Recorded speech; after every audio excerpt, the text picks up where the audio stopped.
The People Station, 93.7 WBLK, home of the Steve Harvey Morning Show. I'm Yasmin Young, and today I have a very, very special guest who attended Buff State, and you probably have seen him on the Food Network. He's been out there doing his thing, and he recently won Chopped, and I'm so excited to have him back in Buffalo, even if it's on the phone. Lazarus Lynch, welcome. Thank you so much, Yasmin. It's a pleasure.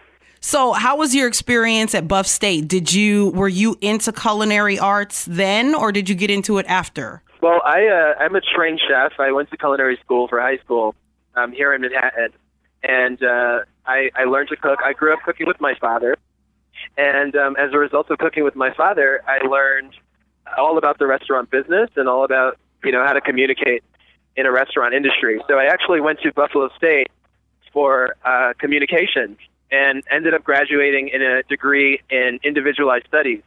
But I took all of that knowledge. I worked at restaurants in Buffalo. I created a cooking show called My College Kitchen, which was to teach my peers how to create, great food on a budget. And it worked out well. And I've been cooking ever since. Okay, so talk to me about the food on a budget, because we have a lot of college students, obviously, that listen to BLK. So what was like your favorite dish that you created for college students cooking on a budget? I would say the series on ramen. I mean, who doesn't want ramen noodles? How did I know? So, I mean, what I did was I thought, okay, I'm going to take something that people are familiar with, but elevate them a little bit. So I did, ramen omelets and frittatas, or an omelet burger, or, just taking ramen itself and creating 10 different things out of it. And then what I did was I paired that with a taste test, like a blind taste test, with random students at the college on video. So that video is actually up on my YouTube channel, Son of a Southern Chef. But it was great. I mean, everyone pretty much gave, I would say 80% of the dishes got a thumbs up. I would even say 90%. There was one dish that had kimchi in it, which is obviously kimchi is, this pickled fermented cabbage. Right. I love kimchi, by the way. I love it, but it's not for everybody. It's not for everybody. But besides that, everyone loved it. Everyone vibed with what I made. So I think that was the most popular. Nice. Now, how did you end up working with the Food Network? I know you did a digital series, Comfort Nation, and then how did that translate, or did that translate into Chopped?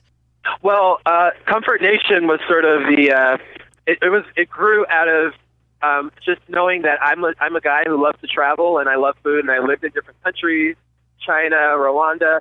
So Comfort Nation came out of that. It's actually interesting. I interned at the Food Network when I was 16 years old, and I worked in the test kitchens, and I developed recipes and tested recipes for the magazine.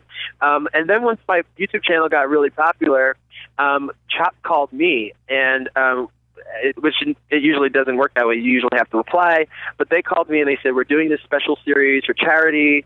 We have Web Stars episode, and we'd love to feature you on the episode. So it sort of came about like that, and fortunately, the results were good with Chopped, and I loved it. And Comfort Nation is also doing really well. Nice. And you're actually working on your first cookbook? That's true. I'm working on my cookbook with Pam Krause Books over at Penguin Random House. It's a dream in the making. I've always envisioned myself writing a cookbook one day. I'm just super excited that it's happening, and it's happening soon. Literally a year after I graduate college, I have this book deal. So it's amazing. And it probably will come out in the fall of 2018. So I'm excited about that. Well, hopefully we can get you back in Buffalo, maybe doing something with Buff State and WBLK, maybe cooking, showing us how to cook. I love to cook and I love to eat. So it's a pleasure to talk to you. And it's such a great thing to be able to highlight you, a Buff State graduate that is really, really making moves. So congratulations on all of your success. Well, Yasmin, I really appreciate it. And I remember, actually, I was in a journalism class, my last year of college. You came in and you spoke to my class. And I remember sitting all the way in the back. I probably had a hat on. And I was sort of just absorbing everything that you said. And so it's really great when you have mentors who come back and give back like yourself. And so I just wanted to thank you for that. Oh, well, thank you. It was my pleasure. It's always my pleasure to speak to people and let them know, hey, success is not that far off. And you are a prime example of that, doing big things after graduating. Again, thank you so much. And for everybody listening, make sure you check out all of his videos on our website right now, WBLK.com. Lazarus, we appreciate you here in Buffalo. Thank you. Thank you so much, Yasmin. Have a good day.